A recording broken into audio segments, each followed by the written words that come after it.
Carlos's puzzle. Carlos first heard about the maze on a cool afternoon in autumn. He liked nothing better than working his way through mazes. In fact, he was an expert at finding the path from beginning to end without getting lost. He knew many of the tricks maze makers used to disorient people trying to find the solution to their puzzle.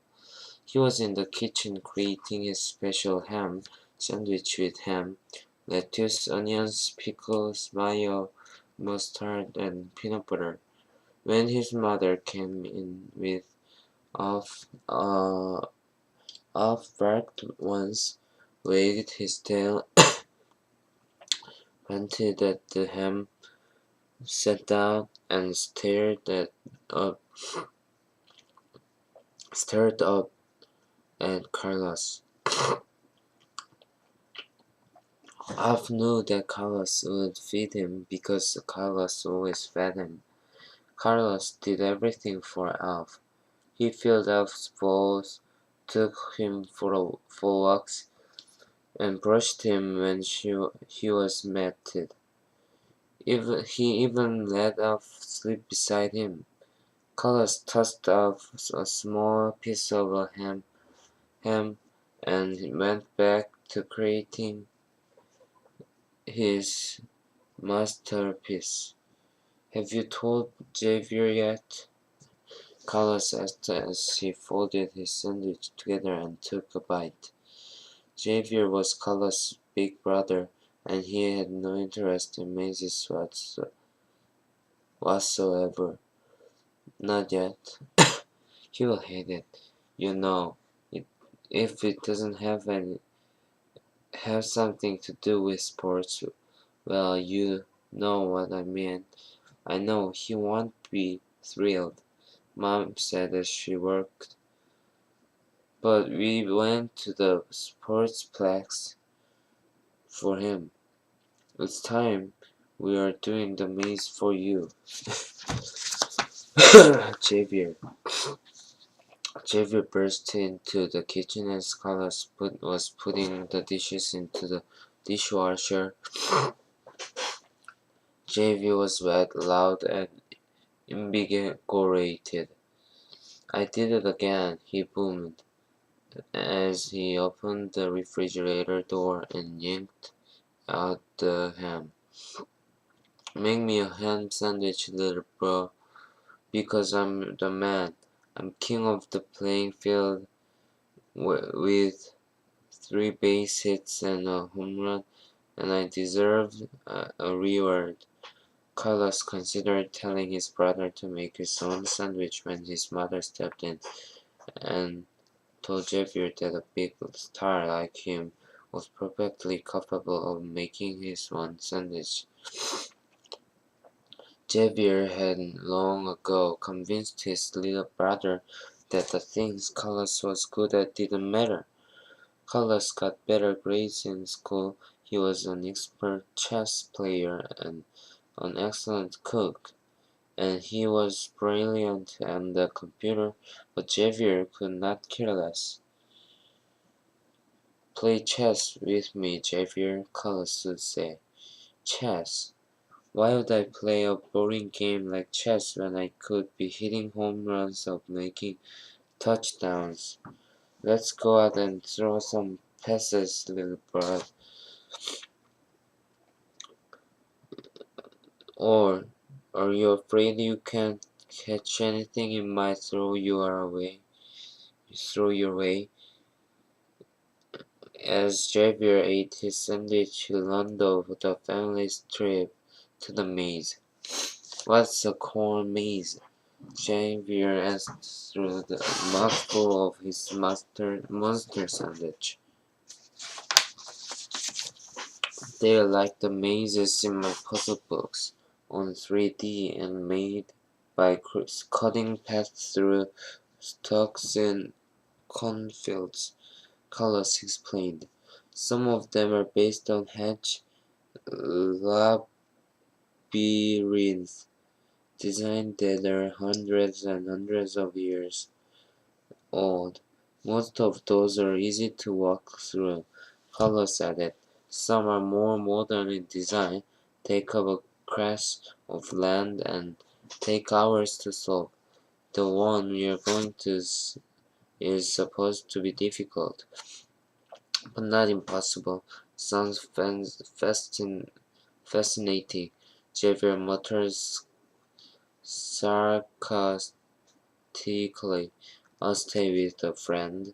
We're all going, his father said firmly, and the boys knew what was that. The contest. That night before bed, Carlos came up with a plan, discussed it with Alf. So here's my plan, Alf. I'll change Javi to a contest. The first one through the maze will be the winner. His father, but I'm smarter, so I think I can beat him.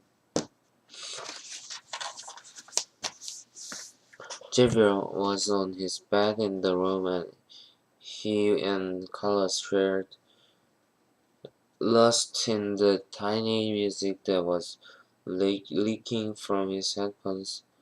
After a while, he took off the headphones and sat up.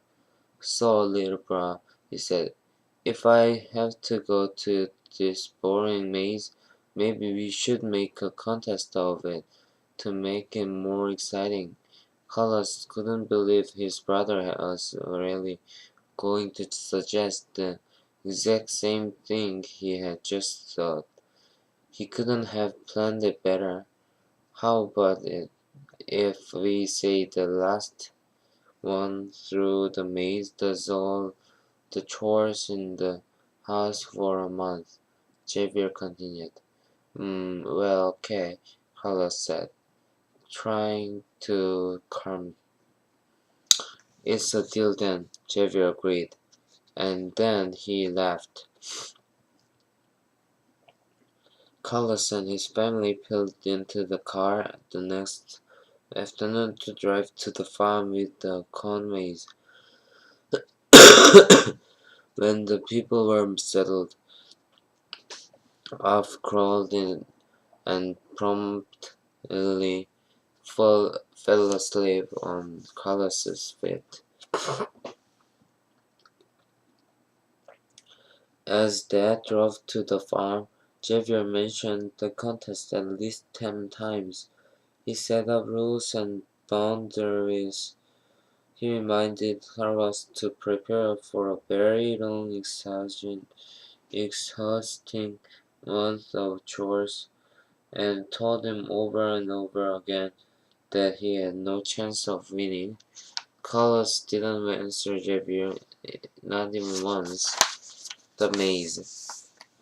Finally, the family arrived at the bustling farm, and Carlos could begin to put an end to Xavier's busting. All around them, people were ducking through rows of apple trees, carrying paper bags full of apples they had just picked. Still others struggled to carry freshly picked pumpkins to their cars. Xavier, Carlos, and Alf ignored it all and headed straight for the corn maze. At the entrance, the brothers waited their turn as dozens of people stepped into the maze to try their weights at finding its solution.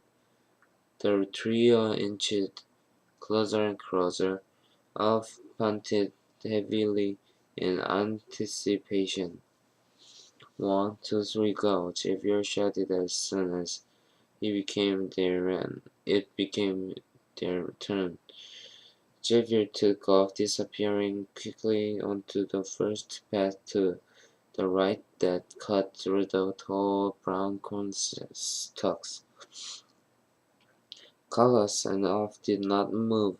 Carlos was thinking and Alf was waiting.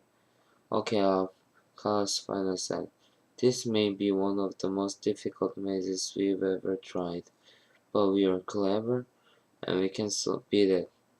Javi will try to race us through the maze, but that's not the way to win. Our strategy will be to take our time and think about each of the paths. Carlos started out with our following close behind. He knew the maze was created to make a picture of an apple tree full of fruit from a billboard he had seen from the car on his way here. His experience with other mazes told him that the maze's start was probably at the base of the tree's trunk, and that there were most likely 3 possible paths through the maze, each with its own exit at the top of the tree. I didn't take Carlos long to remember where he had been or to figure out the correct path. After about 10 minutes, he knew he had to be close to the exit. He had to be close to the exit. He couldn't believe he had solved the maze so quickly. Then Carlos came to a dead end. He quickly retraced his steps to the crossroads where he had taken the left fork and instead took the right. As Carlos moved on, finding his way, turning back, considering his options, he could imagine his brother thrashing around in the middle of the maze. Carlos knew he could easily win this contest now. He was so close to the exit, but he thought he could also hear Xavier. Then he chuckled as he heard Xavier shouting about how unfair it was that he had found himself in a dead end for the 3rd time. It took Carlos about another 5 minutes before he saw the exit in front of him. Carlos raised his arms in victory and started to jog it to the finish, feeling much like Sylvester Stallone in Rocky. Carlos could hardly believe it. His big brother would have to respect his win, and Xavier would be doing his chores for a whole month. He felt like he was floating. The Dharma. And then Carlos heard Xavier again. This time Xavier was yelling. He almost sounded panicked. But Carlos couldn't be sure. What should he do? What if Xavier was trying to trick Carlos to keep him from finishing the maze? Carlos was in a dilemma. He could take the final steps to the exit and win and forget about Xavier, or he could jeopardize his win, believe Xavier was in trouble, and go back to help him. He could even stay where he was and hope that others in the maze would help his brother. Carlos stood there and looked down at all. Then Xavier started calling for help and saying, "Seriously, bruh, this is no joke." Carlos left. Xavier must be hurt. Carlos felt Xavier must be hurt.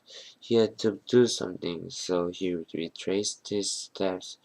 He checked the maze path near Xavier's cries, but he didn't find Xavier. He then went back to the next junction and went right because he had come from the left. As the path looked in front of Carlos, he could see Javier's running shoes sticking out from where the cone curved. Javier looked like he had been trying to pull himself up, but had twisted his ankle badly in a hollow worn in the dirt path. So, little bro, you got here fast, Javier said, cracking a grin. You must not have been too far ahead of me. Let's just get you out of here, said Carlos,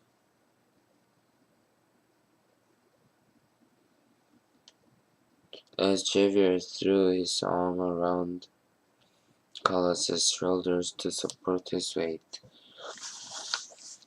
As they walked, Javier boasted about how he was running on down the path with his mind on the exit so he didn't see the hole.